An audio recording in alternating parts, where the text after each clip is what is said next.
Hey you, and welcome to this video where I will help you out how to connect Tradier with TradingView. And we can do this by clicking on Trading Panel, go to Search, and then tape in, gast.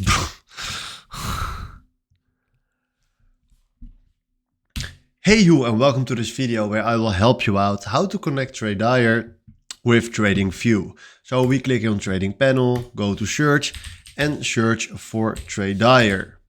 Then click here on Tradier, click on Connect, and then you need to log in with your Tradier username and password.